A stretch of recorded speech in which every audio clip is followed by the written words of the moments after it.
everyone, and welcome back to another episode of SDGC Live. It's Thursday, September 9th. I can't believe this year is almost halfway. It's over. It's almost halfway over. John, I've got bad news for you, man. Yeah, it's more than halfway over now. Like, the time is fucking flying, man. And look at this. Look at this podcast setup right now. Everyone is here. Family together. It's like Smash Brothers. Everyone is here. Oh, and then Finn disappears. And then Finn fucking dips out. I had to. Everyone is here. How long has it been, guys, since we had the entire cast on at It's been once? a long time. We were just saying It's last year sometime, for Last sure. year sometime, right? Yeah. No, it was January. It was sometime in January when we did the Game of the Year show. Yeah. 1 or 2 weeks after the Capitol riots. That's what I remember. Yes, yes. Wow. 1 or 2 weeks. And then we almost had Ty on tonight as well, although that fell through because they're, I guess, not feeling super good tonight. So They're under the weather. another time. But they are absolutely going to come on later. They made it very clear. Yeah. That they want to come on later. So no big deal. That's fine. We hope you feel better, Ty. And I want to say how happy it makes me to see literally the entire family together here. I've had kind of a dumb week, and this is exactly what your big himbo dad needed to see. So yeah, this is great. How is everybody doing tonight? I feel beautiful. You are beautiful, Derek. I feel that Derek is beautiful. I'm look with at how Jeff good my on hair that. I is for feel once. that Derek is beautiful as well. Derek is beautiful. Like, I feel like Derek is probably the most beautiful member of this podcast. He's just gorgeous. He radiates, We're a lovely lot. He radiates it's like light. Oh, Derek, that's a fine. What is that vintage? It's an Apothic Red. It's a cheap red blend. It's not. Oh, well, that's fine. That's fine. There's nothing wrong with that. Steam Nitro in chat says, I was not expecting this much Derek thirst. Have you not been following this podcast for years? To be fair, like all I've we been do. on way less this year than I traditionally have in previous years. yeah. So You're implying that we still didn't thirst over you even when you weren't that's here. probably true. I'm sure it happened at least once. We actually thirsted over you more when you took your hiatus. Because it's that thing where it's not there anymore. You can't have it, so you want it more. And now that it's here, it's like, oh, well, maybe that wasn't as exciting.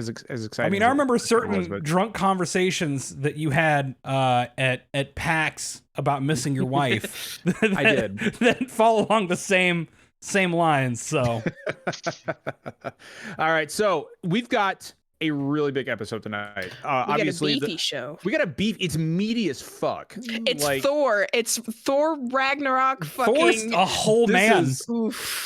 That is Big boy so. Thor. This tonight's episode is Thor thick. God, As to coin a phrase there, it's Thor thick. We got the PlayStation showcase to talk about. We're going to talk a little bit about content creator burnout. Because I can tell you right now, we're all content creators here, and we know many other. Oh, we are journalists. Norse Sorry. I get so psychology. confused. We are, of course, we're all journalists. We're on a fucking roll tonight. Like, we need I to just get need together to be more on the often. record. I need to be on the record and say I'm not a content creator. I refuse to be anything with the word content in it. No, Jeff, you're okay. a capital Fucking late. C. Your Absolutely. personality. Your Absolutely. personality, Jeff. Jeff, Even worse. I hate to break it to you, but you are content. Jeff himself is Jeff is an internet personality. That's what Jeff is, just like CJ said. But no, we're going to talk about burnout. It happens to us. It happens to everybody. And we're going to talk about the effect it has on us, the effect it has on other content creators, and it's a deeper subject than all of you here might think. But first, we are going to start with what we've been playing, and we're not going to spend too much time on this because the whole fucking gang is here, and we could easily fill up an hour with just what we've been playing. So if you guys don't mind, I'll go first because I can get it out of the way quick. yeah. Let's go ahead and get the obvious out of the way. It's a game I've played a million times. John's been playing Call of Duty Black Ops Cold War. He's getting really Absolutely. good. Posting Love it. Fucking Love screenshots that of the shit. fucking. He's going pro. He's going pro. He's going to be. Absolutely. You can't go esports champ. pro unless you say some MLG. gamer words, and John would never say the gamer He's words. getting I'm drafted actually- by FaZe. I'm actually changing my Twitter handle to GameDad MLG. tomorrow. Does anybody even use that term anymore? I don't know. Yes. Do No. they? Yes. No, I'm Yes. sure they do. I am Yes. sure they do. Yeah. But no, I've been playing Final Fantasy IV Pixel Remaster. Thank you to Square Enix for the code, by the way.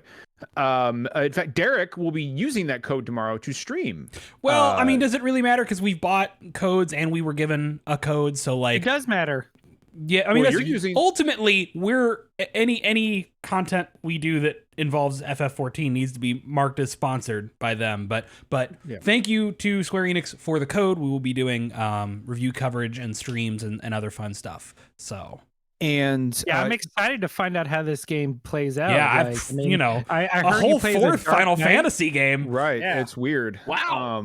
But why are there 4 Final Fantasy games if they're called Final Fantasy? Nobody can give a shit about talking about Final Fantasy because we are actually getting a code and we are supposed to talk about it. So if any of you fuckers That's start right. off as, oh, we're on a 0 count Final Fantasy, That's we right. There you literally go, have Britt. to.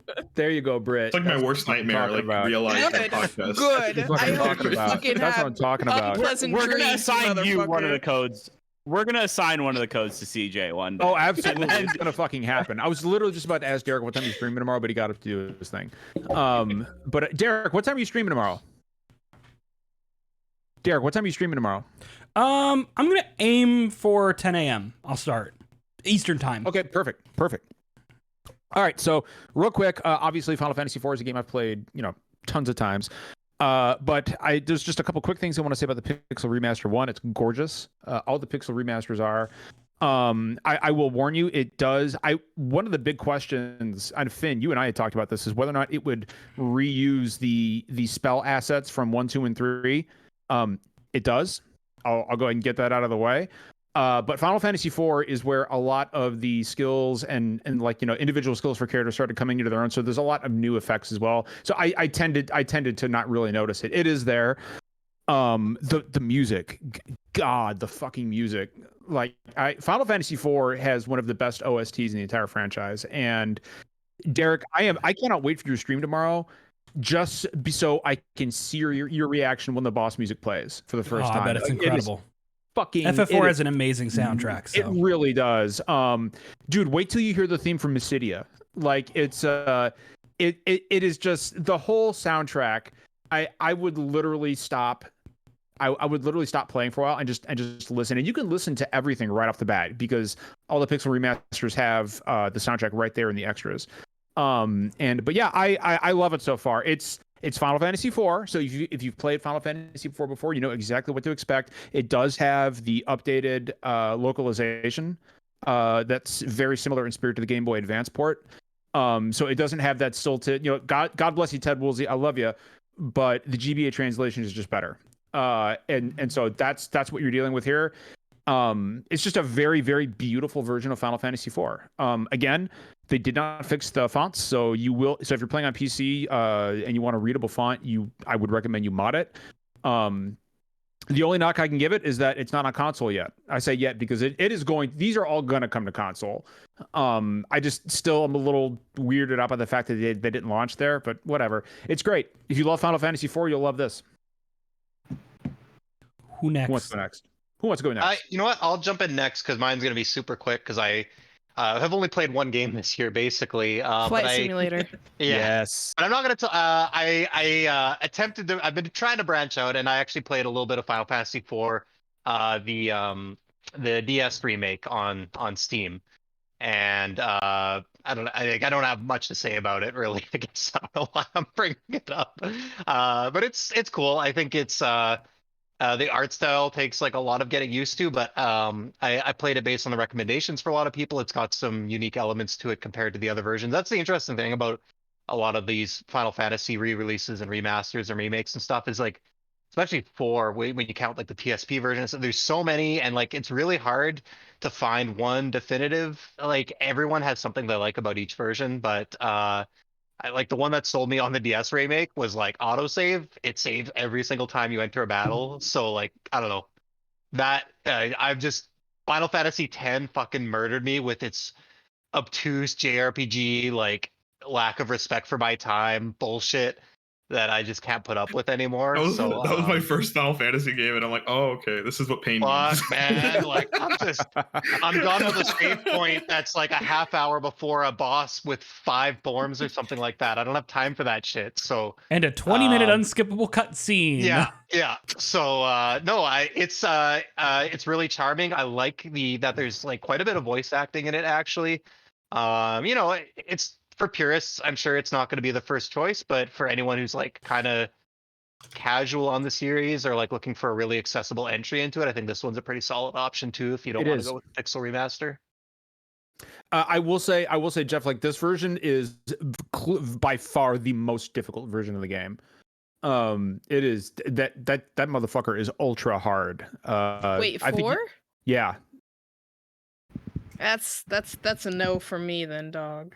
Yeah, that version is extreme. Finn, would you agree with that? Like that is definitely the hardest version. Yeah. Yeah, I mean the original American Final Fantasy II was the quote unquote easy mode of the game. The original is much less forgiving. Much, yeah, it's fucking hard. No, Jeff, that's great though, man. Why don't we go to you know what? Let's go to Brittany next. I have been playing several things because I was out without power for a week because of the hurricane, so I was playing a lot of Switch. But before that, it's 14, obviously. I've been playing Splitgate on PlayStation. Yeah. I've been playing Great Ace Attorney on the Switch. Yeah. Hades. What else? Did I do anything else besides those two? I think that's it. Just Hades and Great Ace Attorney on the Switch. Sherlock Sholmes is the best Ace Attorney character. I disagree. I'm like, I got to the second case where you have to do all the deductions with him, and he just talks way too fucking much. Like, I want to examine stuff and figure out stuff on my own and not listen to this motherfucker talk. He really is a white man, huh? He is. He fucking mansplains the shit. Like, I haven't played And the is last wrong. 5, 6, 7, 8 fucking Ace Attorney games. Like, I know how this works. You don't got to tell me like how to fucking tell somebody's a liar. I get it. I do kind of love that idiot though. Yeah, he's a little Because lovable. he's the best. But yeah, that's what I've been doing. That's about it. I don't got anything special to say. Brittany, literally everything you have to say is special. Everything. Aw, thank you. I know. Justin. Yeah, so I've been playing a few things. I replayed Oh, and Ghost The of Witcher. Tsushima. Sorry, I forgot that. Oh, we don't talk about that fucking shit here. I have voted been for that playing The shit. Witcher because I it won the voted for that. poll. It Really won the poll, terrible. so I've been playing Witcher. Sorry, I Extremely forgot about that. overrated game. Anyway, Justin, please continue. Just vote. Just vote. So I replayed Ghost of Tsushima, and I played through the Iki Island expansion that came out recently, which I thought was very good. It did a lot of really cool. It added a lot of really cool exploration stuff. It's really hard. They really amped up the combat for that, but I thought it was really good. Like it was a good type of challenge, not like just some bullshit. But that area is gorgeous. Like somehow they managed to make it even more gorgeous than the main game. So I had a really good time with that. I've been playing a lot of Splitgate. CJ has been joining me for quite a bit of that, and I haven't been getting some invited, fun. so. You want to play at midnight until 5 a.m., Brittany? Yeah, we literally played from midnight till 5 a.m. one day. What the hell? Bro, man, like, Splitgate, what do you gotta do? We didn't realize it. I just like looked at the time, like, oh no. And the It's thing been is, a while. we didn't realize it, and then the third time it happened, I think it finally clicked. Oh yeah, we've been staying up way too late playing this game too many times. You know what? Also, what shit. game also used to do that, where you would just like blink and then it would be 5 a.m. was Halo. Yeah. So that checks out. Oh, I mean that's not surprising that Splitgate's hitting that same thing because it's The last time Free I Halo. stayed up till like literally all night to play a game was Secret of Mana, like back when it first released, like back in like And 1993. what year was that, John? I just said it was in 1993, Brittany, when I was 13 years old. I'm just I was making you repeat that. 4 years old. I'm trying to think of the last time I was staying My up till parents midnight. just got married. Like, Wow. Wow. Jeff, What the as fuck? somebody who works until midnight 3 days a week, hearing Wow. you say that is so depressing. I think New Year's Eve, I 1993. made it till 10:30 or something. I was like, 1993. I think I was born that year. Oh, fuck off. No, you weren't. What the fuck are you talking about? Finn's older than that. You're like 4 years younger than me. Shut the fuck up. The Yeah, more it but gets better.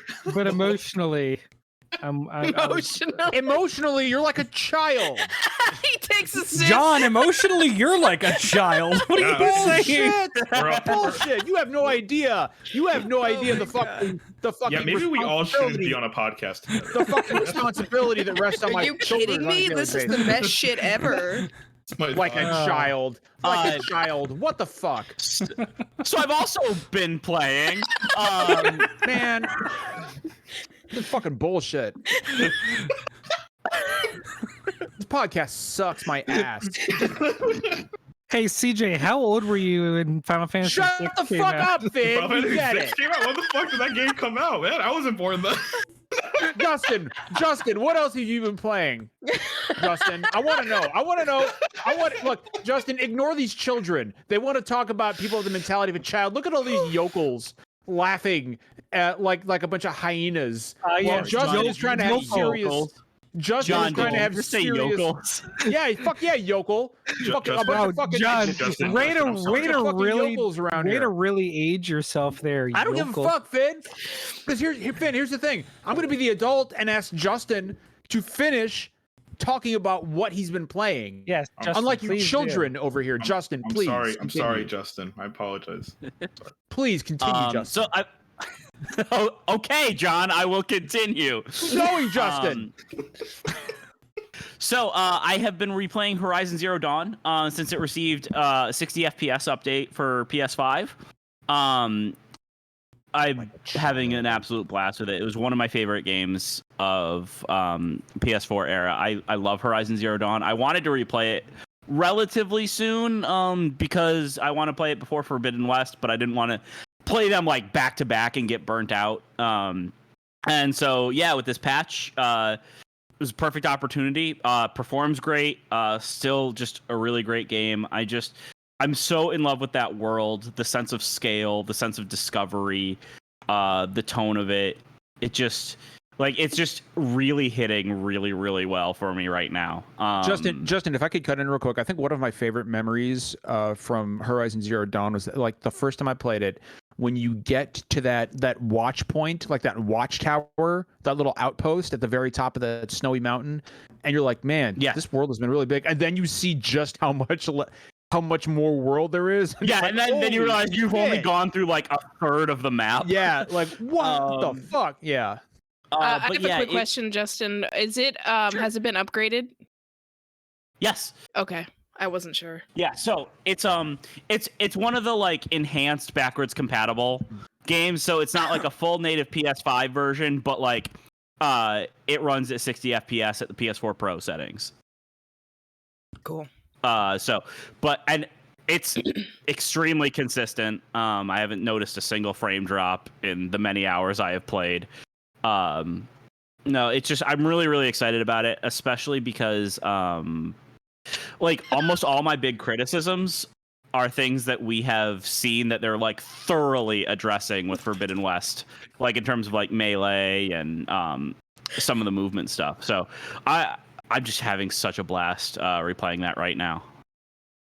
Sorry, I'm just laughing at Jeff in chat. Okay, all right. Let's do. You know what? We're gonna do CJ next and Finn last. Finn is gonna be last as fuck. CJ, why Yeah, don't you go save ahead? this for last. Not gonna hurt CJ, my feelings. CJ, why don't you go ahead? Well, I'm sorry, I'm not the best anymore, Finn. Anyway, yeah, to piggyback off Justin, I've been playing a lot of Splitgate. Shit's ruining my life at this point, but you know, it's fun. It's really fun. It is a really fun game, going like 20, like on a 27, streak kill, 27 kill streak in one match. It's beautiful. Anyway, the other two games I've been playing, I rarely talk about the games I review outside of SDGC, but I feel like I should.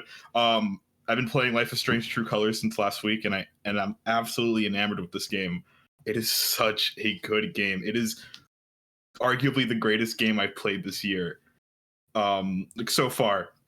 And like I haven't seen like this level of like, you know, storytelling. I haven't seen these like complex characters since like Red Dead 2. I haven't been in love with the world. I haven't thought about a game when I'm not playing the game in a long time. You know that feeling where it's like, fuck, I'm at work, I should be playing Life is Strange. Fuck it, I'm going out with my partner, I should be fucking playing Life is Strange. It's one of those things. I'm like driving Christine home and I'm like, I'm gonna go home and play Life is Strange. I'm gonna go kiss the mediocre white boy because I god damn it, I'm falling for him. But it's a really good game. And again, coming, you know, from something like Life is Strange 2, where it hit me really personally just because its characters like reminded me so much of myself, and going to this other thing where it's like, no, I'm not these characters, but I know these characters in real life, and this game's putting a lot of the feelings I have about the world and the feelings I have about like just how I like, you know, how I empathize with people and how I sort of see things. It's putting that all into perspective. It's like, you know, this game made me realize maybe I am depressed. You know, it's only making me realize. All right, yeah. That's what did it. This one, put that on the box. Made me realize I have depression. Game critics for it. It's not. It only makes Put me the realize. palms around it. It's like, I'm not only depressed. If I ever like guys, it would be the most mediocre white guys in the world. It's like one of those 2 for 2. Welcome to being a woman, CJ. I get it now. It sucks. It absolutely sucks. It sucks. But yeah, it's a good game. And then the other game I've been playing, because I don't want to get too deep into that. I will eventually do a podcast on it. I feel it feels like, because I really got to talk about this game after I write my review. And the other game I've been playing, I've been replaying God of War 2018 because I'm like, oh, okay, I want to see how it looks and runs on PS5, because they put out that patch like in April, I think. Or no, even months early, ago. even like before, early this year. And I remember liking it, but it's the same issue I have a lot of these Sony games. They kind of like, it's just another third-person action game. For some reason, my second playthrough now, it clicked with me so much, you know, better than it did initially. I'm starting the new game plus. Going in, it's great. I'm not going to spoil much. I guess I could, because the trailer showed it up. But like, you know, using the chains early in the early parts of the game, unreal. I absolutely love that. It just makes combat feel so much more satisfying in those early bits. The frame rate is great. I still love that. You know, I'm never gonna get over the one single camera, you know, like shot. I won't get over that. Yeah, the whole one take is great, and you know, it does it better than Phantom Pain, where you could like literally see the guy running like with the camera. But yeah, it's such a great game. I still think this is probably my favorite like Sony exclusive of the last gen. I really do, and I'm sort of happy we don't have a release date for Ragnarok, because that sort of takes the pressure off me to finish this game anytime soon. I'm not going to feel as burnt out before. I'm gonna go. I can finally do all the side quests. I can finally do all the extra stuff and grind for all the gear. But yeah, God of War rules. Who would have thought? 3 years after the fact. Most people So probably. good. Yeah.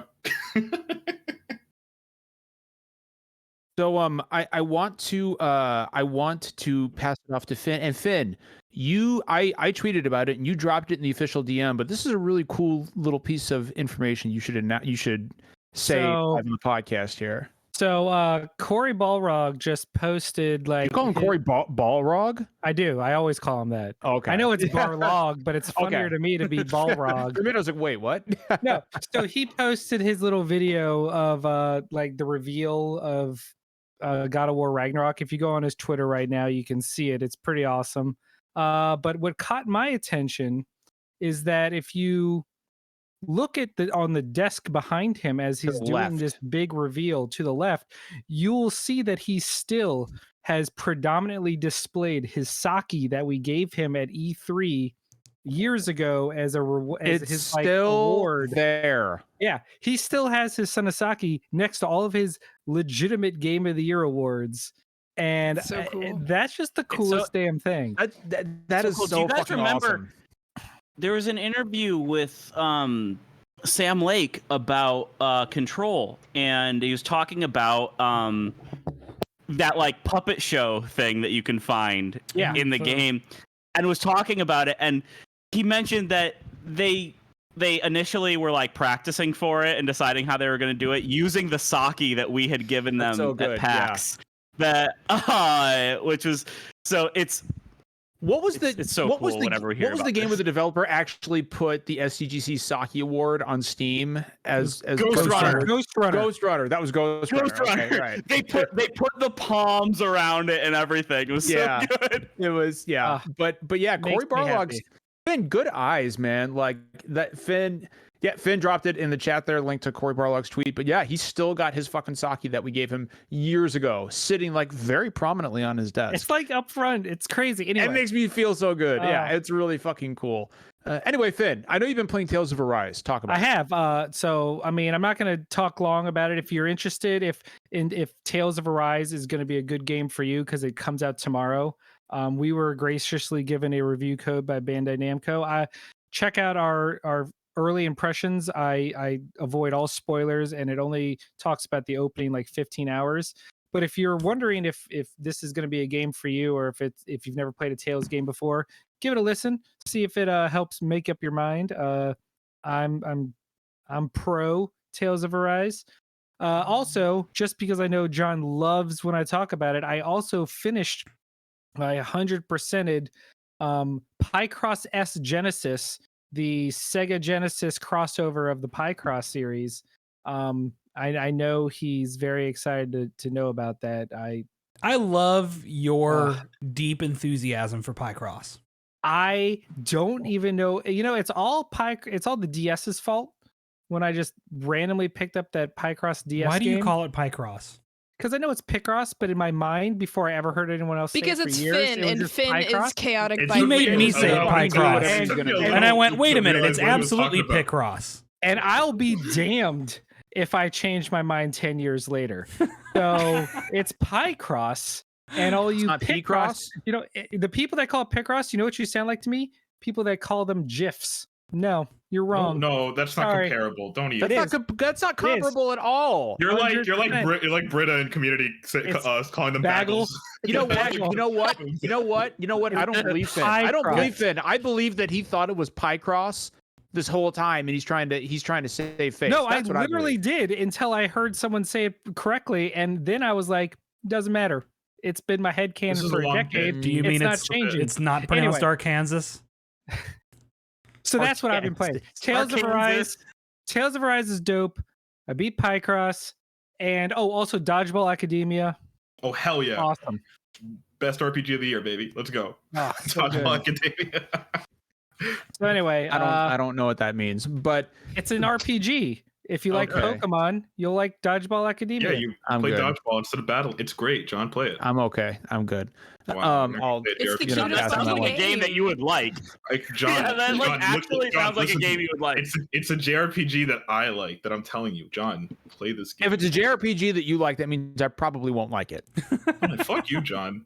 I'm just Damn. CJ. No, look, I'm trying to come to you with like a game I reviewed and I gave a high score, and I'm like, you know what, my friend John, who's always talking about JRPGs, might like this, and you just come in here, you spit in my I'll face. tell you what. I'll tell tell you me what. to If fuck you this play, up. if you I'm not gonna play Chrono- shit, John. Fuck you. no. If you play Chrono Trigger, I'll play Dodgeball Academia. Bro, or whatever first it's of all, called. no, I'm not playing Chrono Trigger. What the hell are you talking about? Then No. what do you come? What the hell is God that? damn, no, man. Fuck that shit. I'm not fucking playing Chrono Trigger. That shit costs like way too much for me to fucking go and I like, will track that. send you a copy. So the PlayStation event, huh? Yeah. Yes, Yeah, right. because The everybody PlayStation talked about the event. games that they've been playing. Everybody did. God. All right. I don't so- think Derek did. Derek, did you forget that you didn't talk? No, I didn't forget. Oh, Hey, yeah. but John said I was Actually last. skipped Yeah, over him, and I just didn't waited. say Totally anything. skipped over Derek. the earnest Jeff's Yeah. John said I Totally was skipped over last, Derek. so I just assumed we were done. I Derek, just go let ahead, it buddy. happen. No. Oh, Derek. So, Damn, Finn, I can't. I believe was you did gonna that. step Derek, Go ahead. in. So I've been in like a weird rut lately where I've started and stopped a bunch of fucking games. I've been there before. And a couple of things have stuck recently. I picked up the Ninja Gaiden collection. So I've been playing through Ninja Gaiden Sigma. It's been a long time since I played Ninja Gaiden Black back on the original Xbox, but it's a good time. It's way too fucking hard. But I beat it before, and I'll be damned if I'm going to not beat it now when I'm older and theoretically better at video games. Theoretically. Wiser. Yeah, well, we'll see about that shit, huh? I'm gay now and I didn't used to be, so how much wiser am I? But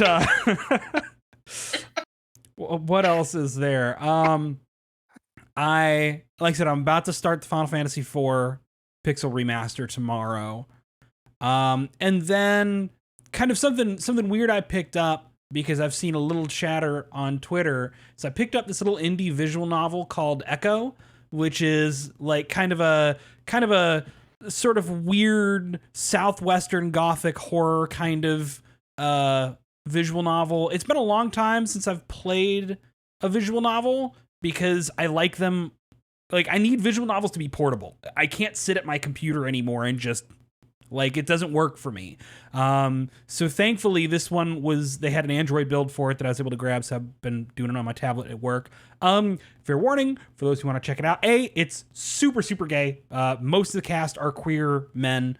Why is that a warning? Well, because there's a lot of, let's be honest, a lot of straight men have a hard time inserting themselves into the feet of a gay male protagonist who gets maybe romantically involved, even if most sex scenes aren't very explicit, in terms of their description or anything. Like, it's really not a porn game or anything like that. There's no visual anything like that, but, guys have a hard time doing that and not getting uncomfortable. So I'm just warning you, prepare yourself for that. The other thing is all the characters are furries, and like, I'm furry agnostic. I don't give a shit about that stuff, but I know for some people they're like, furries, ugh! And like, y'all should grow up. But like, if that's a problem for you, that like a dude is also an otter or whatever, then, A, grow up, but B, Wait, don't. Like, you're talking about an otter, like an actual otter, or like the. There is some wordplay there, isn't there? Or like I'm thinking, like, I'm just. Totally didn't think about that, and I'm the gay one. So I bet you us three are the only ones that understand that reference, though. Maybe. I'll have you know. And I'm not even gay. Oh, I get it. Okay. But anyway, so and it's also just fun when you find something that's like free, independently developed that has like good writing that gets you kind of sucked in. So yeah. That's what I've been Ninja Gaiden and on one end, the hardcore gamer game, and then gay furry visual novel on the other hand. Sure. Well, and right in somewhere right in between hardcore gamer game and gay furry visual novel lies the PlayStation Showcase. Somewhere in between those two extremes. And I feel like whether or not you are a hardcore gamer or you're into furry gay visual novels, like the PlayStation Showcase had something for everybody. It had something for you. Okay. Hey, why not? Hey, dude, just go with it. Goodbye, Volcano High was not there. I was gonna say, yeah, no, they're reworking stuff. For Yeah. the gay fur in your life, They Rainbow got Six rid of the Extraction. pedophiles, so they have to do some changes. Oh God. So we had the PlayStation Showcase today. It was about 45 minutes long, guys. Something like that. Yeah. Something like that. Yeah. It felt like an E3 presentation. Which is I think essentially what it was meant to be, because Sony doesn't really do E3 anymore. They kind of just do their own thing. A lot of reactions across social media that I've seen for this. Now I listened to it while I was jogging today, because that was the only time I had to actually go exercise. And so if something sounded cool, I would just stop and whip up my phone and look at it.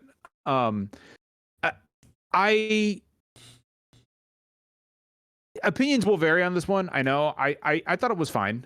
I thought it was kind of overhyped. And I'm not saying that because the games didn't look good. I'm saying that because of the games that were there, we didn't see a lot of many of the heavy hitters. And I think a lot of this depends on people's expectations. So going into this, I know a lot of people that I saw were like trying to hype up because they knew a couple of the things that were going to be announced, a couple of actual announcements that were brand new that there were. I think what's important to remember is that we're not even close to out the other side on COVID yet. Right. Yep. COVID me and John were talking about this on the phone, right? And COVID has impacted game development so heavily. There's a lot of games that were announced pre-COVID that still are not close to being out.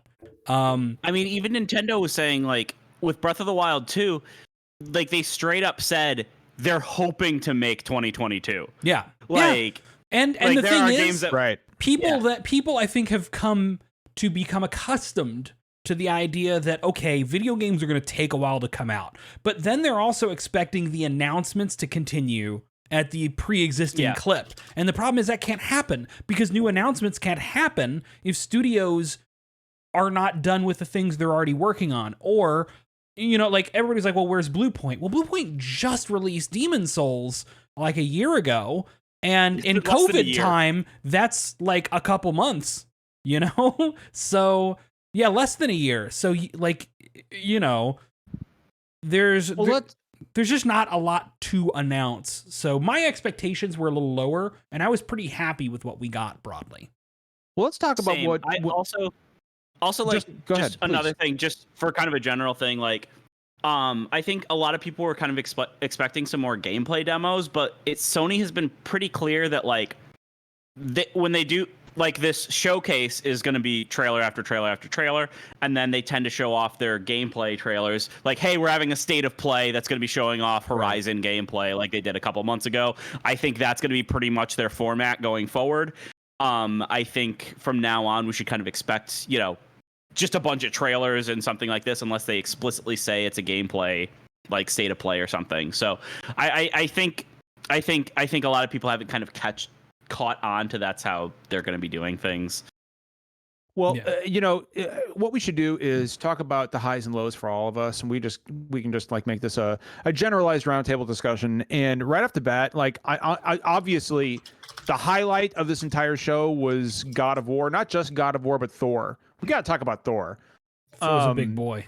Thor is my highlight. Thor, sponsored by MeUndies.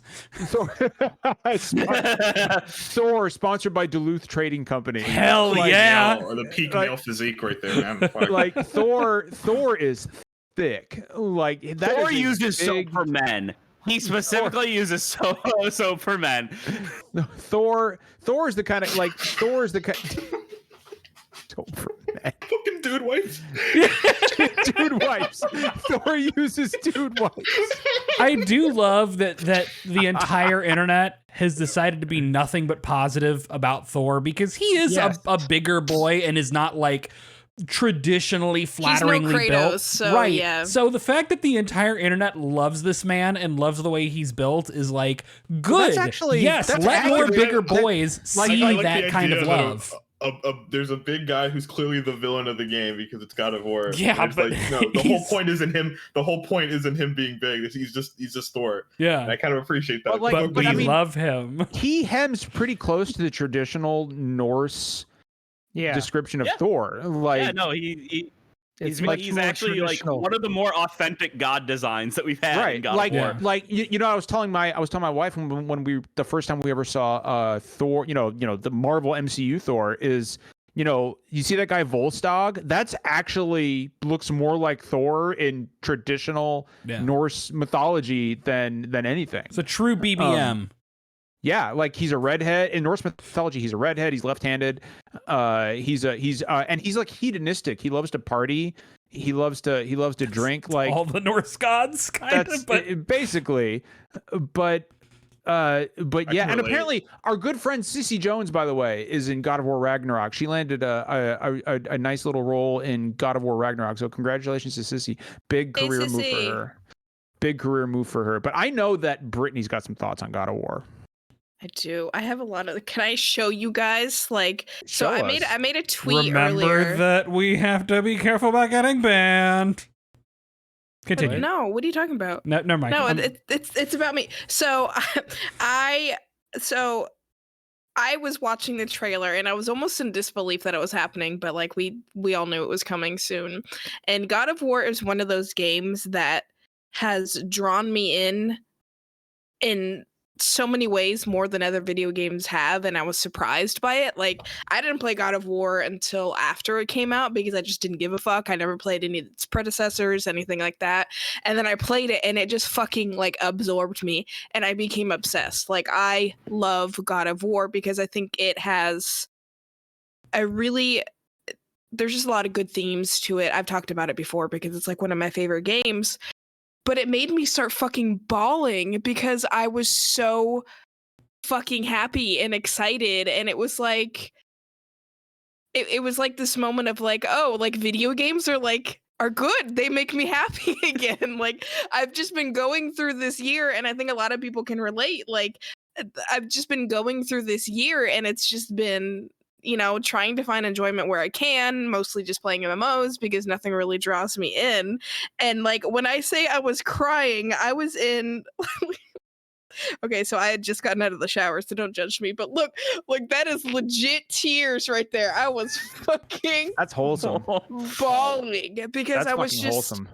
so fucking happy and excited for it. I love that Atreus is obviously aged up in am I lagging? No. Okay. Not at So all. I love that he's aged up, and you can tell, but not only his voice, but his features. Like, his nose looks more defined, and he just like, and I love that he's getting his independence. We saw my girl Freya. I want to know what she's up to and why she's going batshit on them. It was just a And great a dog sled. and a dog sled. Like, There is a dog sled. like it looked like we're not going to a different world or anything. It looks like it just completely got iced over, and instead of using a boat, now you use a fucking dog sled. That's my takeaway from it. Hey, And can I interrupt real quick? please, Yeah. Jeff. Fun fact, I don't know if any of you have been dog sledding, but I have. It's not as cool as it seems. They just poop constantly while they're running.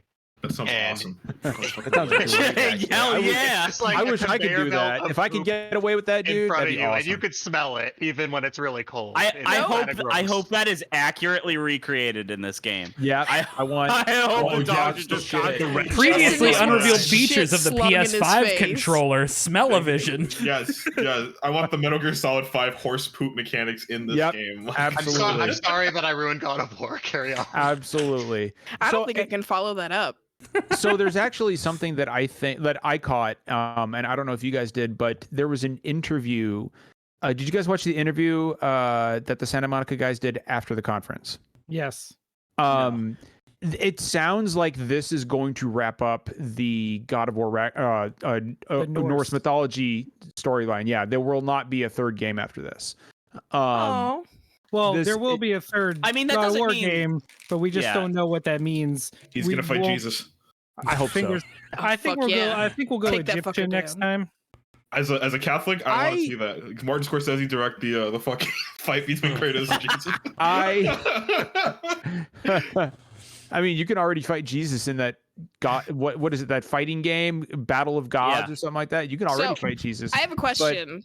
Is Corey Barlog, like, he's not directing it, but is he still part of like? He's a producer on it. He's a Like, Oh, producer he's on it, producing. yeah. Okay, Yeah. so Yeah. he's just not And, like, like, the head honcho. Okay. I think he probably, like, just judging from the structure and like how many things they kind of specifically kept, from revealing, I think there's probably a lot of story work that he probably had already done that's going to be in this game. But he is not directing it. Eric Williams is directing it, who has actually been like a lead on every single God of War. So like Him. it's somebody that has been very active with God of War. We haven't really heard his name before because that's kind of the thing with a lot of these AAA studios. We kind of only hear the directors and not the other people. But this is somebody that's very familiar with God of War. It sounds like it's in good hands. I'm not worried about it. No, I'm Corey not. has I was just also- curious about his, like, Yeah. I didn't know if he was like officially, if he's still part of Santa Monica. Like, I just like. He's still at Santa Monica, and they also have recently started hiring for like a new IP. And I wouldn't be surprised if Corey he's Barlog lead on has a that. team that Yeah. is lead on that. So God of War is finished up. So One thing I I did think notice, that's probably likely what's going. Thank So you for clarifying. I was really confused about that, and I was too afraid to ask. I've noticed there was no release date given. I still think this is a 2022 game for sure, But it was a little weird to me that we didn't get a release date. I think because nobody fucking knows because of COVID. Yeah, that's but also yeah, you're right. They don't want to put something out there and have to delay it because it's probably cost a lot of money to change things up. I'm sorry, go ahead. Yeah, no, I'm just gonna say this real quick. The release dates or lack of release dates don't fucking bother me because 1, COVID. 2, I would rather wait until they're actually fucking done with the game rather than promote a game and then keep delaying it and delaying it and delaying it and then settle on a fucking release date and it not come complete. Halo. So I'm completely fine with not having. Halo's launching on multiplayer. It's fine, bro. What are you talking about? It's launching complete for me. It's launching. No, not having multiplayer campaign is not good. Also, no crunch. Whatever eliminates crunch. So, exactly. So I think that's like. And we already know Insomniac doesn't do crunch. So yeah, all of those things are way more important than a look to date, a release date, because most of the time we don't fucking get them on the actual release dates anyway. And also, it was kind of weird because some of these games had release dates like that were announced like on the PlayStation blog like immediately after that just weren't in the showcase. Like Gran Turismo is like what, March 4th, March 7th, something like that. But they like ended the trailer without even giving a window, and then they announced like the exact date right after. That was kind of weird. Yeah, there was also there were a few games that people weren't expecting, and I think the big one was Insomniac's Wolverine game. Yeah, that was announced today. Pro Cop Wolverine, let's fucking go. You know what? I had gotten so burnt out, and I think a lot of comic fans have gotten so burnt out on Wolverine because for a long time that he was like the only motherfucker he was the X-Man everywhere. Yeah. But the X-Men being on like multimedia blackout for a really long time, plus a lot of the X-Men related comic runs in recent memory having little or no Wolverine in them, has made it where it's like, okay, maybe it's time to have a comeback. As long as he's like a hairy, smelly, 5'4" piece of shit and not Hugh Jackman. Like, which he looks like in the trailer from what we saw. I mean, he doesn't look like he's 5'4" in the trailer, but he does look like a hairy, smelly. Yeah, he needs to be a little fuck. Wolverine's a short king. Like, that's. You have to understand one thing that makes me so excited about this is that Insomniac has proven with Spider-Man that when they make a comic-based video game, they're also going to do a lot of deep cuts for that like universe of the character, which means I almost can guarantee we're going to get Laura X-23. Yeah, maybe even maybe even in her own Wolverine, because she is Wolverine right now in the comics. Yeah. And then we might even totally gonna get like the Miles. She's totally gonna get the Miles treatment. Yeah, she's gonna get her own like smaller game a little bit after. I'm going on the record right now. If Laura gets a game or shows up with her own clone Gabby, AKA, Honey Badger, hell Honey yeah, Badger, I'm gonna fucking lose my mind with joy. I've never heard of Honey Badger before. She's incredible. I stand her. Imagine, no, you can. You can. Trust me. Britt, you will like Honey Imagine Badger. if Wolverine was like a 12-year-old girl. Yep. So I'm pretty confident that Wolverine. Right now. I'm pretty confident that Wolverine will be set in the same universe as their Spider-Man games. She's a total pisshead. I confirmed that already. Are we? What's the ESRB rating on this? What are we predicting? It has to be M. It's got to be M. It's gotta be M. We need the Raven. I don't know. I don't know if Sony's gonna let them do that. They made The Last of Us, dude. Are you kidding? Sony published The Last of Us. No. Wolverine be The Last of Us is one thing, but they're going to want. But Wolverine is a whole different thing. Listen. They're going to want their Marvel games to hit as wide an audience as possible. M ratings do not restrict games. I don't think so. Is Marvel okay with an M rating? Yes, that's my question. Yes, they are. I'm sure. So, like, if Insomniac's like, we want to do an M-rated game, I don't think Sony's going to push back at that at all. Marvel puts out some really heavy comics and content. It's just that it depends on the character. It's M-rated, but you comics haven't changed. You'll get M-rated Wolverine stuff. You just won't get like M-rated Iron Man blowing bloody holes in people. Like that's we should. No. I'm hoping they allow it for the games. I think also Insomniac has seen so much more success with its Marvel project compared to other studios, and then Sony has also several huge M-rated franchises. I think that if if Marvel tried to argue with them, I think they could probably make a case for, hey, no, we want to do what's best for the game and trust us, Well, like it will still be successful. I also think that Logan has a lot of like effect. The movie Logan has a lot of effect on like what fans wanted out of a Wolverine movie, and that was just gritty, disgusting, like bloody. It was the first and last Wolverine movie that actually felt authentic because, you know, like Wolverine is a beast. He is, you know, impulsive, and he has one of the most gruesome fucking mutations. And I mean, his whole power is like just getting up in people's face and shredding them. So if they don't make it M, will it be disappointing? Yes. I'm not sure if it'll be like a game breaker though, but I definitely think that's the kind of audience that is definitely absorbed into Wolverine. Fan buddy. My money is on M. There's been precedent, and I understand you want to say like, but will Disney allow it? Will Marvel allow it? Well, yeah, Marvel will allow it. They've done it before. Sony's already shown that you can have an M-rated game and have it be violent and not be like over the top gruesome. I'm looking at Ghost of Tsushima as a perfect example of that.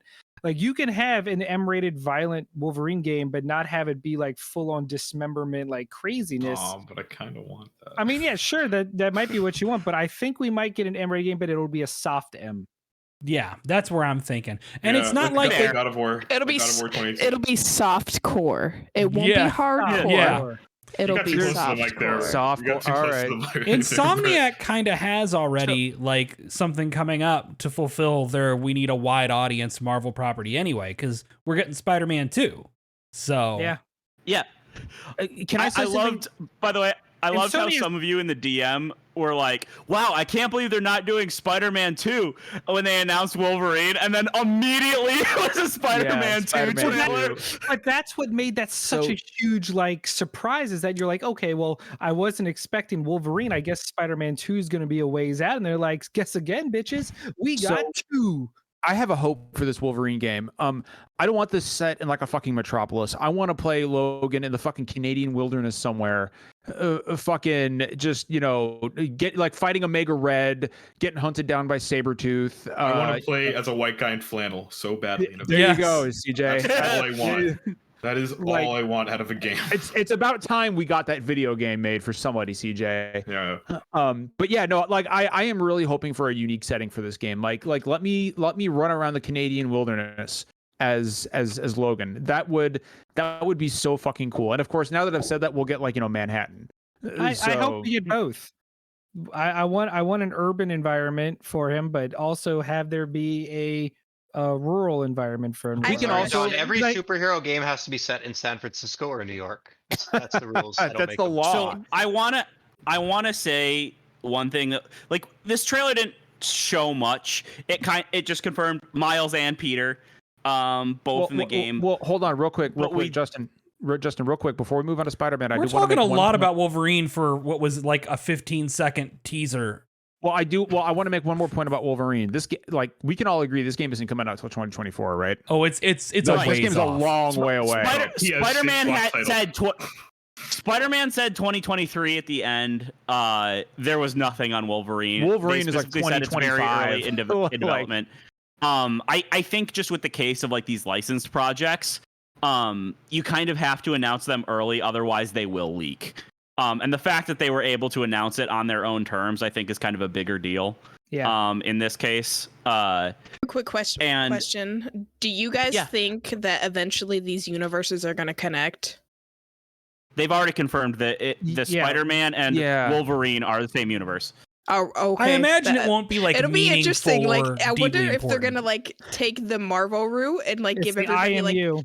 their own origin game, and then kind of do like, wouldn't it be cool? Like just like a big like. They're gonna bring Insomniac's Avengers. Yeah. In 30 years, we'll finally get there. Back.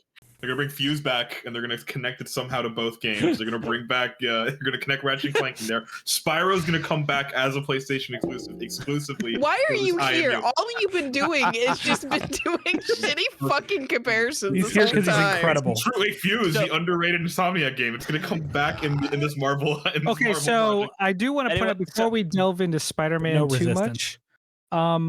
I want to point out that for a split second, I got so excited that it was actually an Infamous game because the trailer. I thought it was starts too. with, Oh, because it with showed the street Miles light and in the shock. lightning. Yeah, you just Yeah. got hit by lightning, and I'm like, oh, it's happening. cold. And It's cold. The He's wrong not Sucker dead. Punch game got shown off.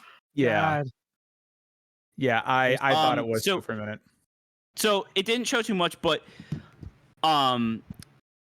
they confirmed Venom, which was teased at the end. Tony of Todd, 2018. motherfucker. Tony Todd Tony voicing fucking Venom. Todd. Tony Todd voicing Venom is such an Oh, God. incredible Justin, I choice. thought you said Like, Sony Todd, holy and I was like, shit. well, sort of, but Yeah. I thought Like Justin Tony Todd said is Sony. such an awesome choice I hope really you is. can play to as voice Venom. I want this to be the Yeah. spiritual successor to Ultimate Spider-Man on GameCube. That's what I want. I want to be able to play as Venom at some point. I don't think it'll happen. I don't think but- it'll happen either. Man, just fucking absorb I think like the it'll happen. NYCPD. Just like I'm- suck their life I'm- force. Curious how they're going to combine together because they're clearly. I mean, we're doing a symbiote story.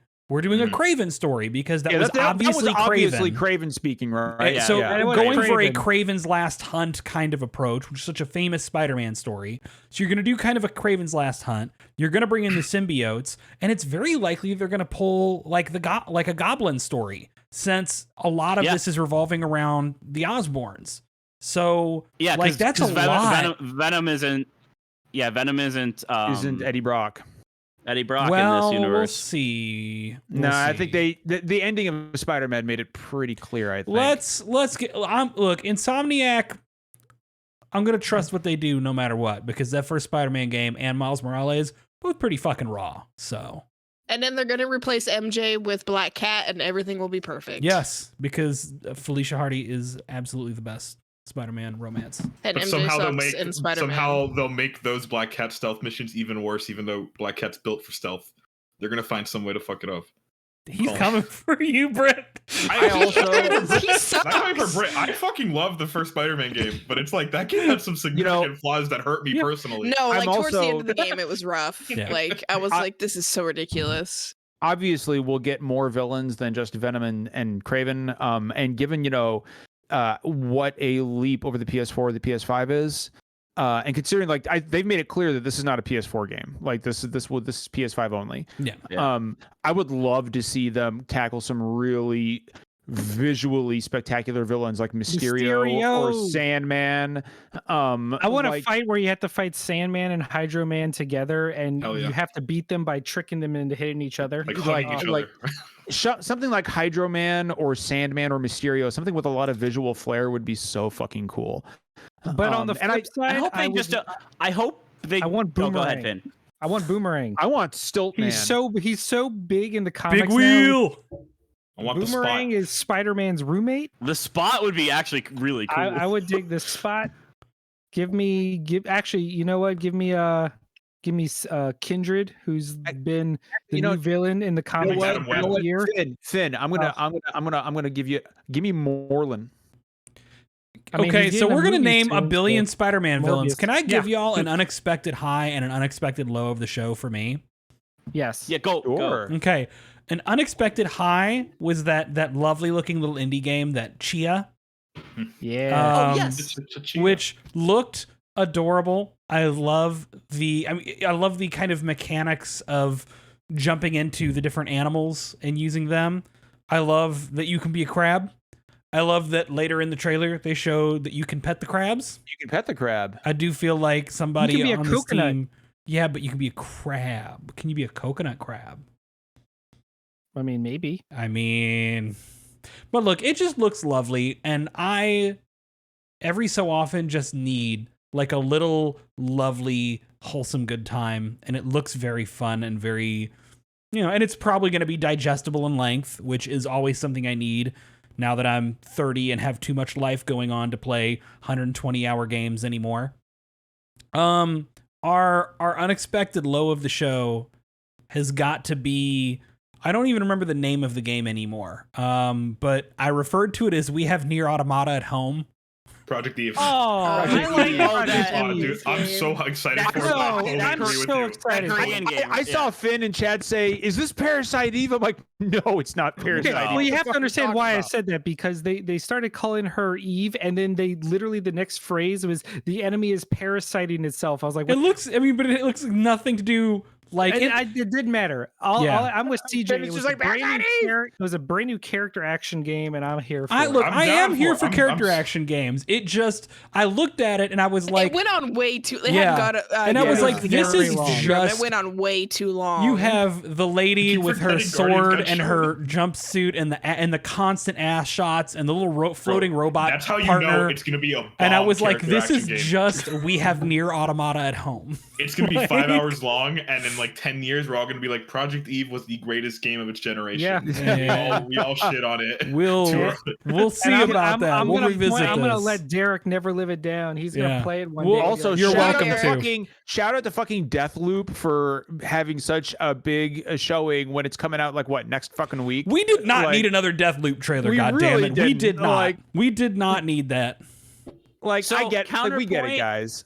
Counterpoint, I'm kind of glad they showed Deathloop because, well, one, you know I love Arcane, but like, it would have been really easy for Sony to kind of just say fuck this game after like Arcane got bought out by Microsoft and like not do any marketing for it and stuff.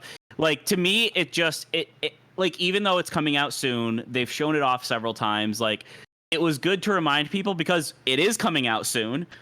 This was an event that was going to have a lot of eyes on it, but like it also shows that hey, it's like we do really care about this game. We really care about the developers that are working on it. Like we have faith in it. So I was glad they showed it. I mean, it could have been a little bit shorter of a trailer, but I was actually glad it was there. I want to That- give you that- guys a quick high. Oh, That's sorry, go a ahead, Phil. wild take. No, I mean, we just saw it like just a little bit ago at the last State of Play, so it just felt weird to have another trailer Right. dedicated to it so close. Like, Yep. if That's- I mean, we're gonna- Microsoft had 2 trailers for PS5 exclusives in this event. By the way, God, like I felt so bad looking at everybody saying, "I hope we get Bloodborne 2" on Twitter, and I'm like, guys, We fucking get fucking stop. Sly Cooper. I want to Like, fucking Sly Cooper. I bought this fucking PS5 stop. for nothing. That to like Sly Cooper's just not gonna Hey, fucking that- happen. They put him down. It just So- means that we have more games to be announced soon. Like there was also the corroborated rumor that Twisted Metal's coming back, and it just might not be the right time to announce it. It's fine. I hope again, like Justin and I keep talking about it, I want like a gross, edgy, disgusting Twisted Metal back. Like I want Twisted Metal Black the sequel. Yeah. I don't think we're gonna get Okay. that. No, I it'll think be there's- no. There were other games, So- but I'm wait, go Justin, then I'm gonna swerve. So for me, like we kind of touched on a lot of stuff, but 2 things. High for me, Knights of the Old Republic remake. Can't wait to play it in Hell 2026. yes. Best RPG ever. Let's go. I fucking adore that game. Seeing Knights of the Old Republic come never back and played it being a full remake instead of just a remaster I'm gonna is be fucking so 50 when that game so comes out. exciting. Why do you say that?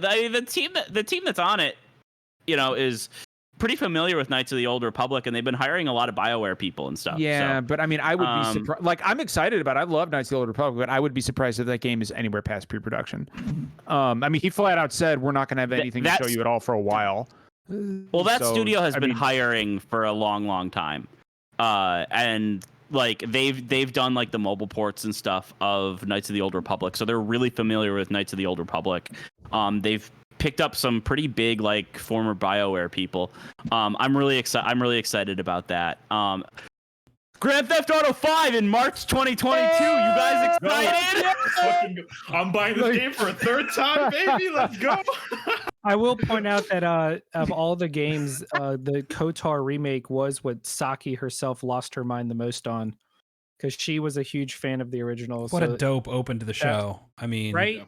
Now, I yeah, wanna no, talk The fact about- that it was also the opening too was super cool. Like, But I want to 'cause talk that's about also my not the favorite kind game of the show, because Oh, we have go not brought ahead. it up yet.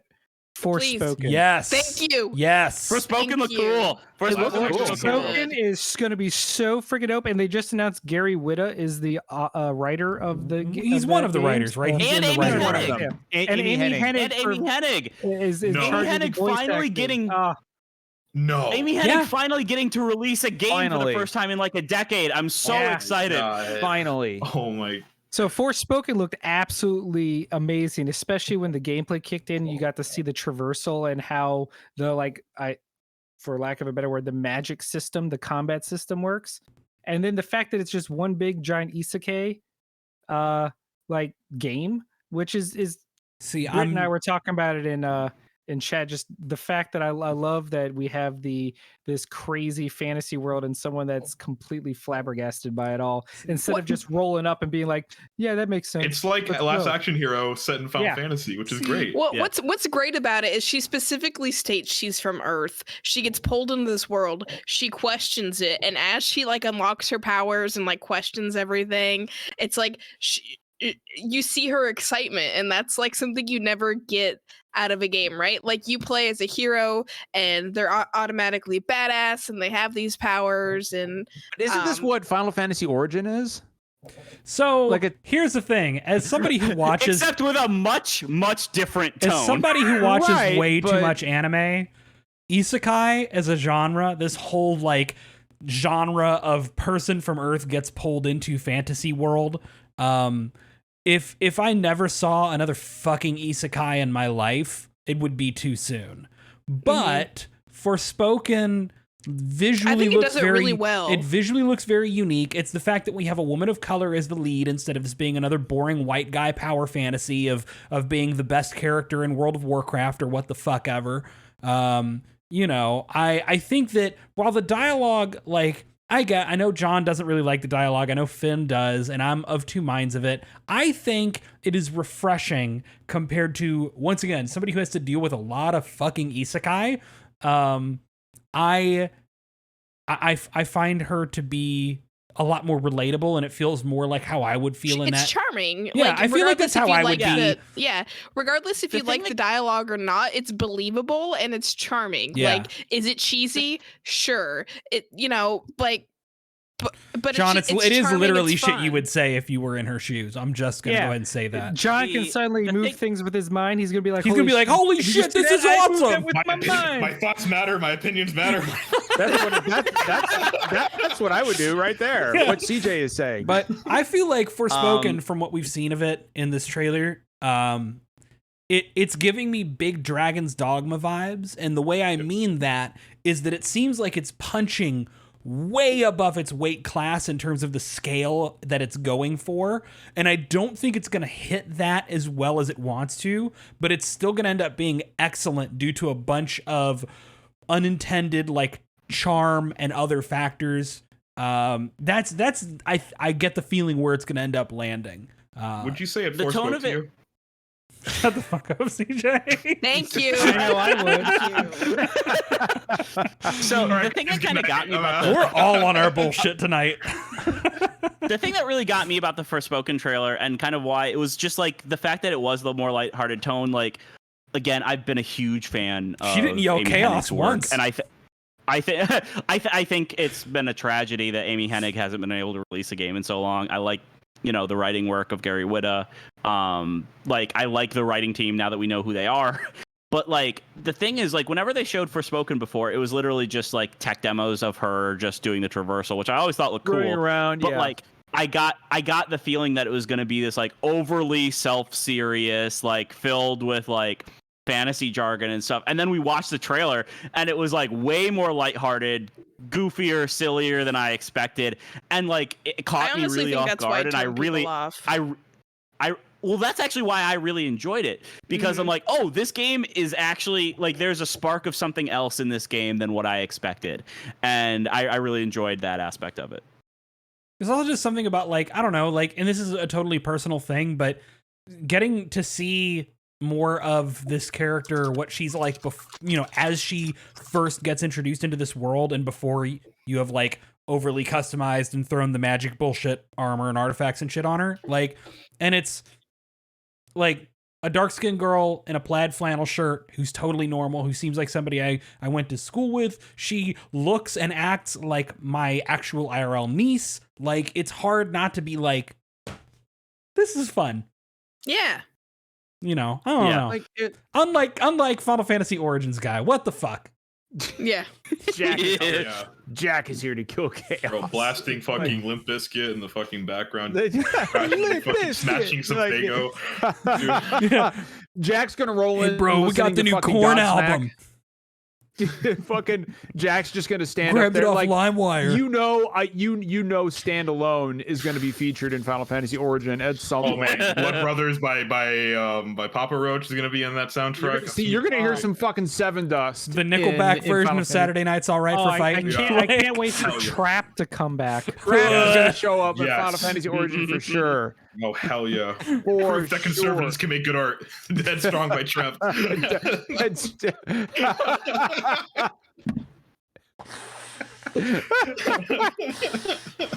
I hope he's listening out there somewhere. That poor fucker. But yeah, I you know, like I watched the Forspoken trailer. Visually, I think it's cool. I like the traversal. I mean, I'll be brutally frank. Like I've been trying to figure out what I didn't like about the dialogue, whether it was the writing or the delivery, and I've been waffling back and forth on this. And I think honestly, for me, it comes down to the way those lines were delivered in the trailer. It sounded really forced and hammy. And For what it's worth, those lines are almost certainly. Hold on. Yeah. Well, I was just gonna say, Derek. Like, then again, like I'm gonna caveat that that's not really my thing to begin with. Yeah. So you know, not to knock anybody who is excited for it. By all means, be excited for it. I think this it's not so much the fault of the game as it is just my personal preferences. Does that make any sense? Yeah.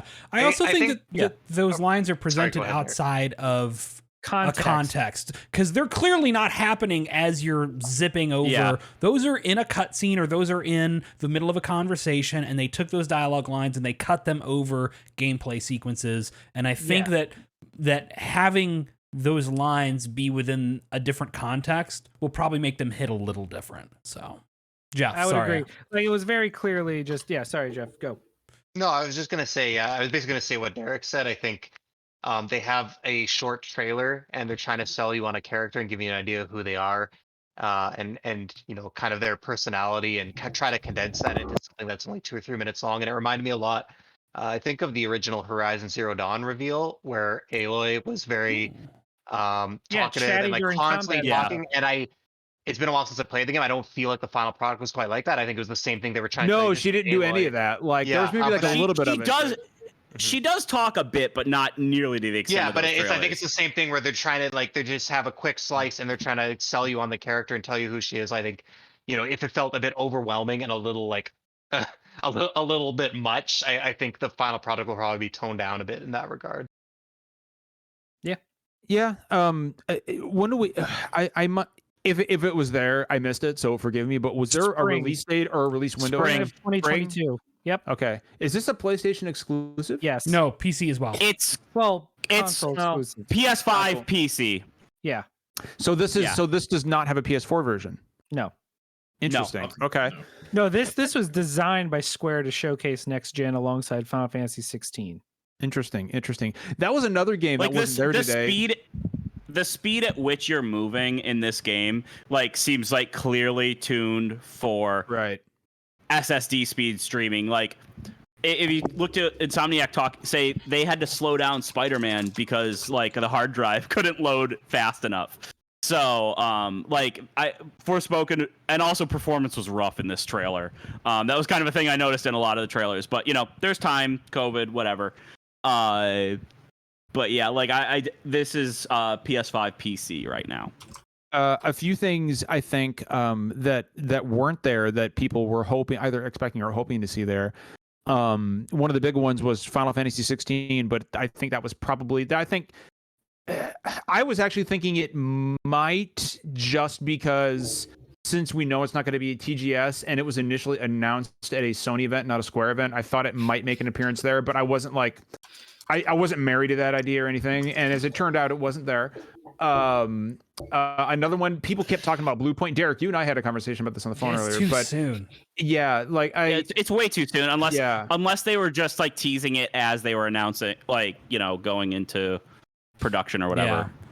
People were also hoping for a Bloodborne patch to bring it up to 60 frames a second on PS5, which I'd love that, but at this point I don't think it's gonna happen. Bloodborne's dead. No PC port, no update. Just deal with. You're gonna let it go. That game didn't even get a PS4 Pro update. Yeah, like that. I was genuinely hoping for Sly Cooper. I don't know what got into me. I'm like, you know what? Maybe this is the year. CJ.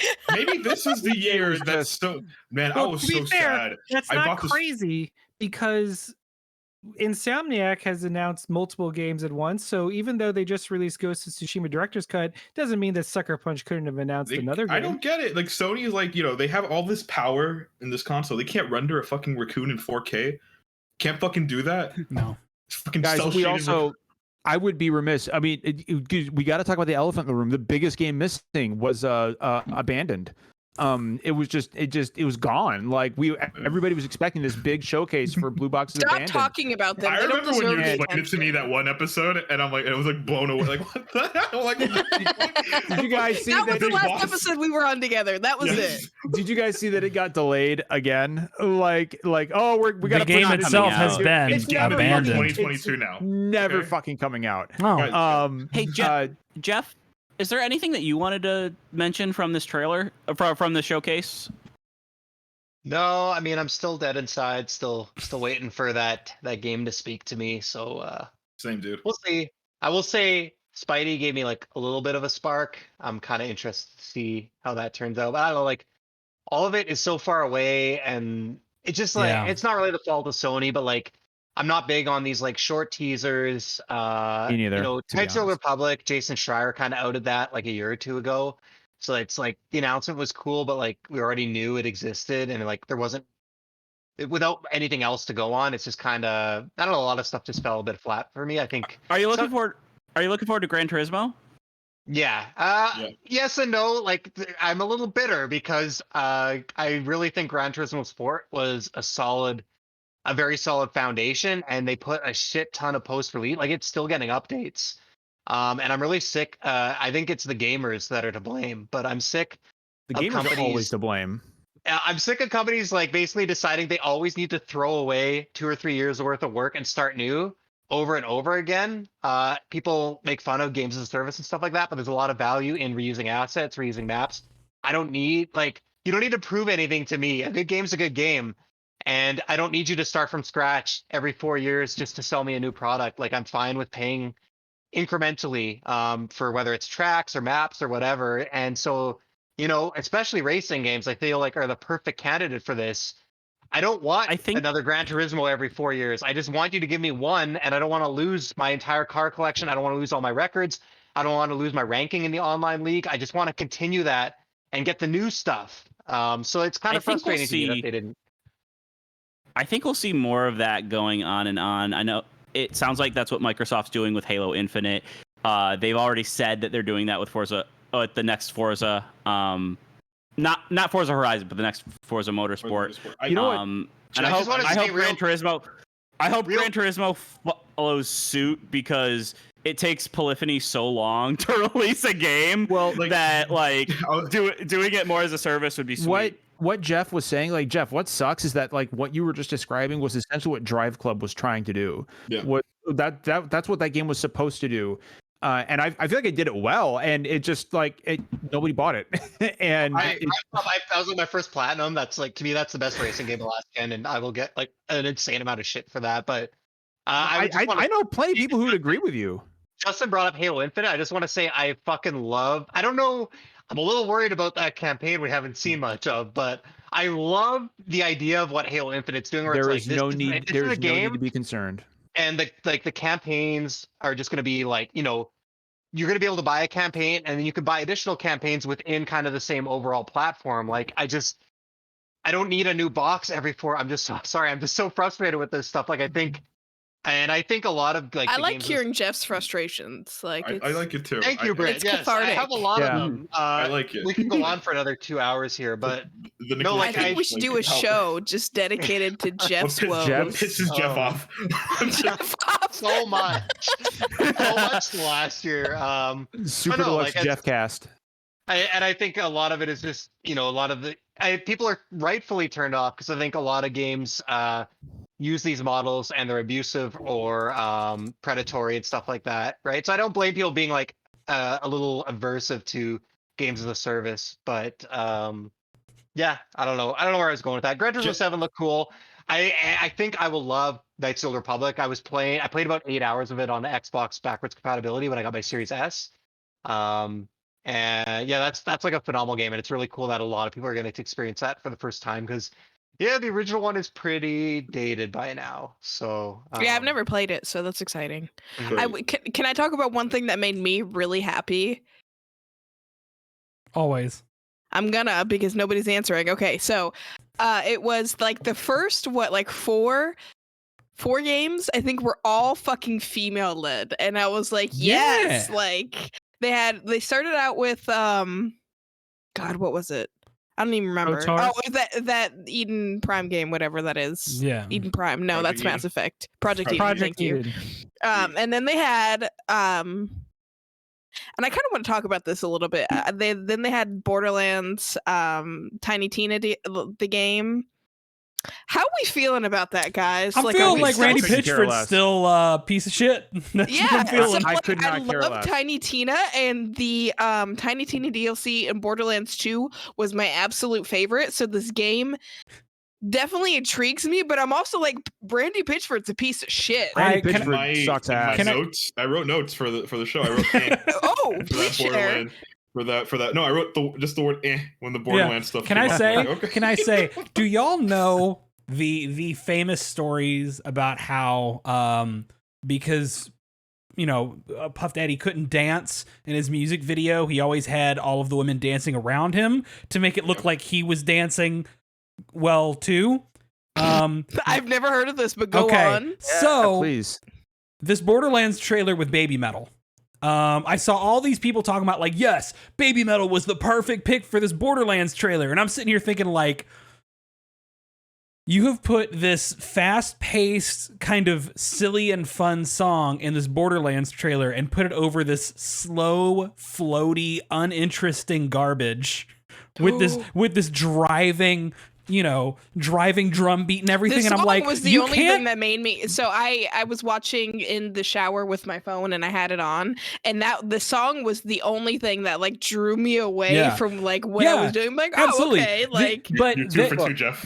all Derek, of you're the 2 for 2. personality in this trailer and all of the like tempo of the trailer comes from the song, which doesn't match at all Borderlands shooting has anything that was never been happening. good. Like, Borderlands has never felt good to play. yeah. I disagree. I loved Borderlands disagree. before I love Borderlands I found too. I out put, its like- problems. I put like 200 hours into it, and then I found out about Randy Pitchford. I was like, yeah, I'm done. I mean, I liked 1 and that 2 to doesn't some extent. make the I've shooting not disliked good. the rating more as time has gone on, but they're slow, floaty games. So putting them to like super fast-paced rock and roll is somebody like slowly walks forward and jumps, hovers. I mean, it was It's baby. like- It was baby metal. yeah. They well, straight the up put thing- baby metal in there. Anyway.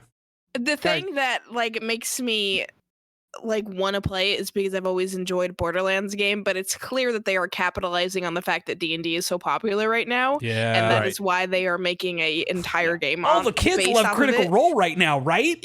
Yeah. What if so- we did Critical yeah, Role but with Tiny Tina again? Like, Right. I mean, And everybody fucking loves Tiny Tina. Like, who doesn't love fucking Hey Ash, what you playing? Like, Yeah. it's love cynical, Ashley but Birch, but- Randy's the reason to hate on Yeah. it, not Tiny Tina or the D&D vibe, because that's just cool. Guys, Right. we completely glossed over Alan Wake. Oh my god, that was one of my highlights too. so it had been revealed already, which killed a lot Yeah, of the but surprise. And But- it basically is just Alan Wake. But But it Alan was so Wake's a fucking fucking good. good More game. like Nobody that. played. Yeah. Very good Here's the game. thing. Alan, Here's the wake me thing. up. I haven't been able to play Alan Wake. Oh! You played Control and you never played Alan Wake. I never owned an Xbox 360. Wow. I used my roommates all through college, and I was interested in Alan Wake, but he didn't want to get it, so I was never able to get it. You're in for a treat. So like so much better for me, than Control. Alan Wake is a big deal. Yes, it is. I'm not even a huge fan of Control, and Alan Wake fucking rocks. Yeah. And like, also, there's a game that speaks to you right there, Jeff. And also, earlier this week when they did officially reveal it, they revealed it on like a fan site that was like has been like dedicated to like supporting Alan Wake for a long time, which I think is just a really cool move to make when you have such like a niche cult classic. Like to be like, hey, we're letting this fan site like do the official announcement. I thought that was really cool. Finn, you had your hand up. Finn, yeah. I just want to say I'm actually very similar to Justin. I've owned Alan Wake since 2007. I've just never played it. Finn. But this one comes out on my birthday. It's very fucking good. I'm gonna play it. I'm gonna finally experience It was okay. So I thought it was good. okay. I platinum. I It love wasn't Alan memorable Wake. to me See, I whatsoever. grew up on Stephen King, right? And like I watched Twin Peaks, so like Yeah. that sort of stuff really spoke to me. I was an X-Files kid. It's so clearly, yeah. I mean, and the Stephen King love is hardcore. Reminded me so. of the gameplay. It was like you had to do something with your flashlight, like You shine had it to on shine you your needed to flashlight on flashlight. enemies. Yeah. in order to make them vulnerable to actually Vulnerable being to- shot. Yeah. Okay. Oh, Luigi's like- Mansion. I Okay. just remember like fucking basically. running through shit and The delayed reaction there It's is the depressed white guy is Luigi's Mansion. Like, I will say, you need to like you're like here, you need to take it down. Like he's exactly where he needs to be. Straight Alan Wake stepped straight out of the Silent Hill 2. I'm looking for my wife vibe. Yeah. So yeah, No. see, and that's what when I initially played it back in God, whenever it was me and my friend, we were taking turns each level because he didn't own a 360 at the time, so we were just kind of like passing the controller back and forth. And I remember thinking like this feels like it's trying way too hard to be like a Silent Hill game, and I think that's why it wasn't memorable to me. All I remember is the ending was confusing to me. The gameplay was strange.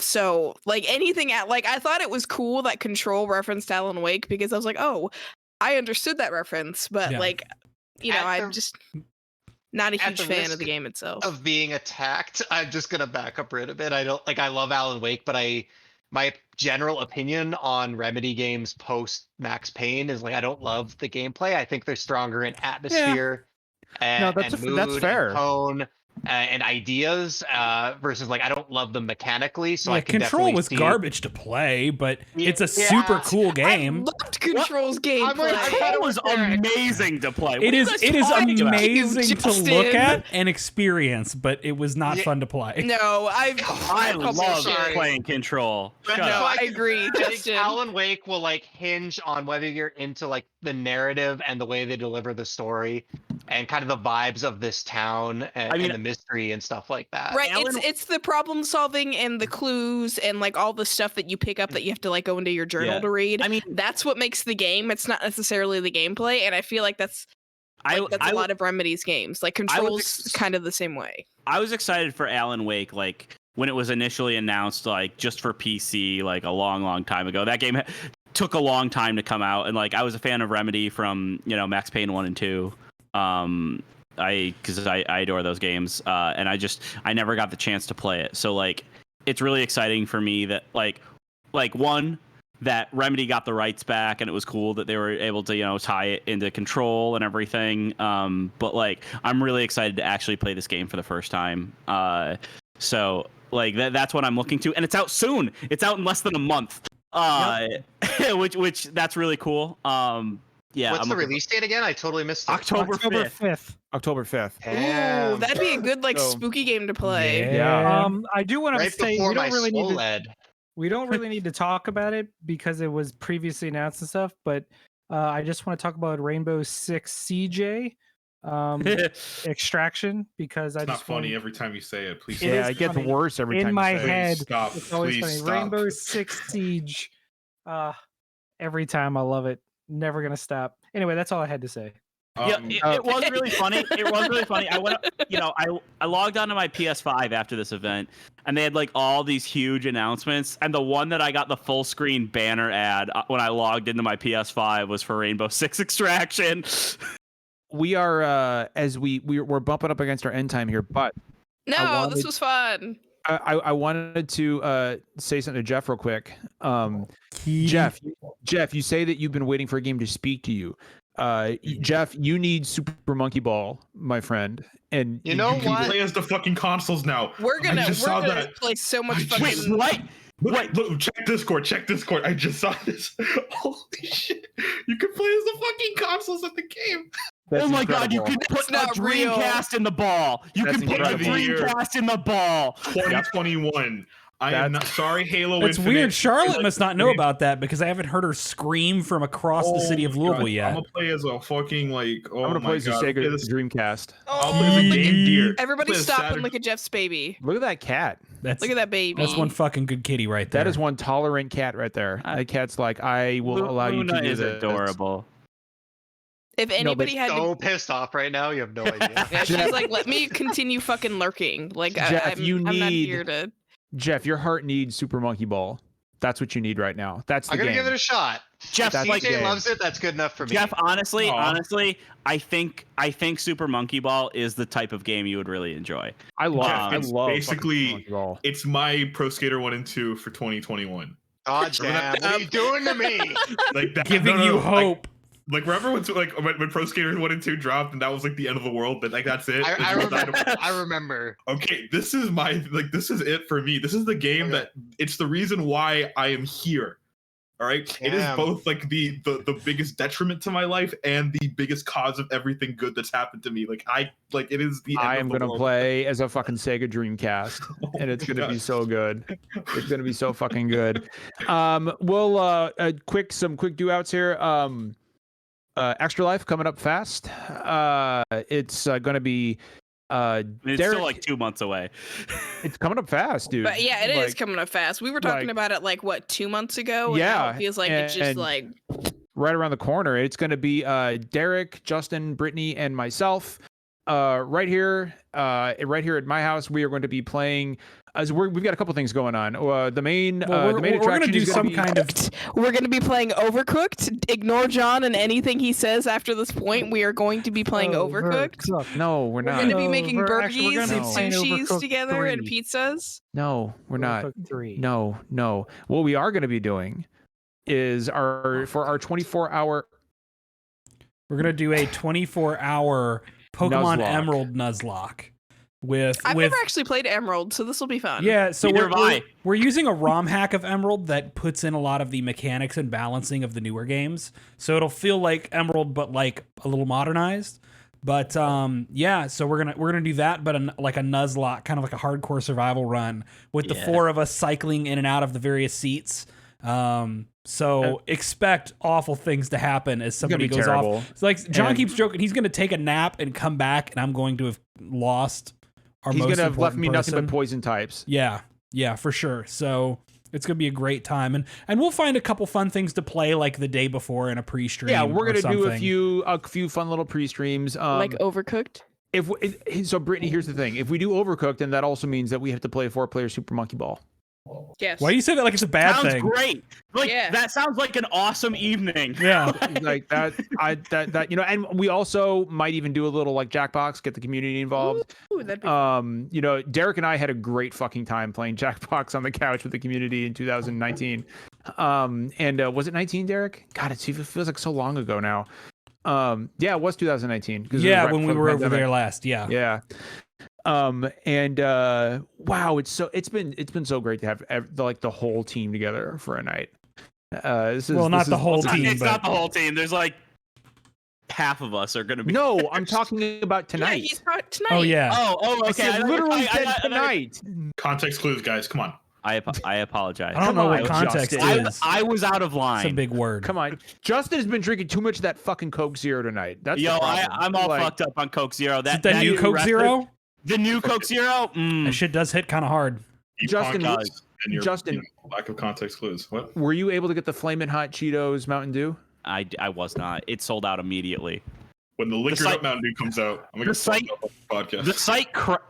So I did try to get the Flamin' Hot Mountain Dew, and because what I was gonna do is I was gonna get it and then I was gonna drink it live on the show, but unfortunately I was not able to get it. I've heard it's not great, so you probably dodged. Oh, shocker! The Flamin' Hot Mountain Dew isn't good. It's not great.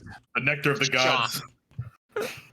We haven't actually got a question in chat. Will the Nuzlocke be randomized or will it just be normal? So we're gonna do a normal Nuzlocke first, but I'm gonna try to get a Nuzlocke working with this ROM hack that we're gonna use, so that if we fail, then we can go back for round 2 with a randomized run to keep things fresh. Get it going real Yes, wild. Yes. Yeah. Okay. If we fuck up the first run. So that's And explain, so for people listening or watching right now, explain what a Nuzlocke is. Ooh, that's a good idea. We'll go into more detail obviously on the day of the stream, but a Nuzlocke is it's kind of like the Pokemon equivalent of an Iron Man challenge. So you are only allowed to catch the first Pokemon you run into on every route. And then you're not allowed to catch Pokemon on that route anymore. So you're pretty limited in the Pokemon you can get. And then when a Pokemon faints, it's dead. You have to release it. So yes. So And a lot also, of it's so you encouraged- have and it's also encouraged to name them. yes, so that you because get extra since you attached. have so few Uh-oh, Pokemon, what's John gonna do? He hates naming things. No, I mean Pokemon are animals. I'll name no, it. with four of us in the room and maybe varying states of sobriety, like names are gonna come pretty well. I gotta We bring. should do it to people who donate. Like if Yeah. you donate, you can do Yeah. it. I Catch it. Have a gotta chance to die bring. on stream. We're gonna name one of them Pump Logger. I don't give a shit. No, we gotta One of them name is one gonna of name them Pump Logger. Gwomp. Yeah. Gwomp. I'm gonna Pump bring. Logger. I'm gonna bring some completely normal gummy candies, and I'm gonna bring G Fuel.